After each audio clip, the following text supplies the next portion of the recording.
আদালত সাহাবা ইসমতে আম্বিয়া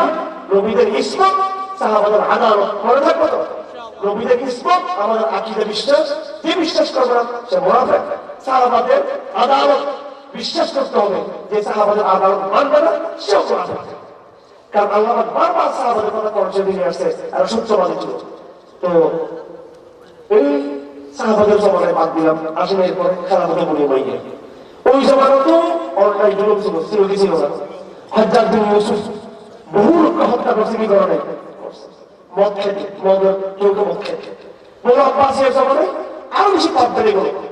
আরো পাপ বেড়ে গেল যেন কিছু বাড়লো পাপাচার বাড়লো সুদ বাড়লো ইত্যাদি ইত্যাদি এরপর তুর্কিদের আমল আসলো কাদের আমল তুর্কি খারাপ এই আমলও পাপাচার ছিল আমার ভাইয়েরা আমি ১৫০০ বছরে এই উম্মতের ইতিহাস আমি পর্যালোচনা করে দেখেছি যেই পরিমাণ